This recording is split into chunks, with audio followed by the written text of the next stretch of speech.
Pada tanggal 3 Maret 1942, peristiwa penting dalam sejarah Indonesia terjadi dengan mendaratnya tentara Jepang di Pulau Jawa. Ini menandai awal dari pendudukan Jepang di Hindia Belanda yang berlangsung hingga tahun 1945.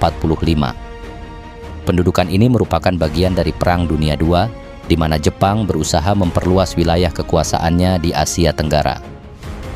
Jika Anda menikmati video kami, jangan lupa untuk like, share, dan simpan untuk ditonton lagi nanti.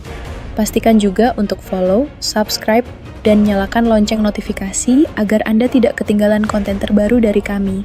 Terima kasih atas dukungannya. Sebelum kedatangan Jepang, Indonesia berada di bawah kekuasaan kolonial Belanda. Ketika Jepang mulai menyerang, Belanda tidak siap menghadapi serangan tersebut. Dalam waktu singkat, tentara Jepang berhasil mengalahkan pasukan Belanda dan menguasai sebagian besar wilayah Indonesia, termasuk Jawa, Sumatera, dan pulau-pulau lainnya. Pendudukan Jepang membawa banyak perubahan. Awalnya, Jepang menggunakan propaganda untuk mendapatkan dukungan dari rakyat Indonesia dengan janji kemerdekaan dan perbaikan kondisi sosial. Mereka mendirikan organisasi-organisasi yang mendukung perjuangan kemerdekaan, seperti Jawa Hokokai, yang berfungsi untuk mengorganisir masyarakat lokal dan memperkuat kekuasaan Jepang.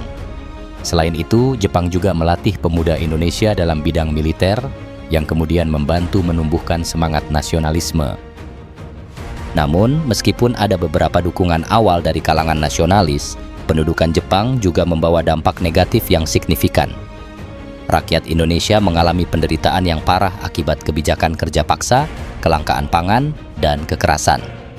Kondisi ekonomi memburuk dan banyak orang Indonesia yang terpaksa bekerja dalam kondisi yang sangat buruk, termasuk dalam program Romusha atau kerja paksa. Selama periode ini, terjadi pula kebangkitan semangat nasionalisme yang kuat. Banyak tokoh nasionalis yang sebelumnya berada dalam bayang-bayang mulai mengambil peran yang lebih aktif.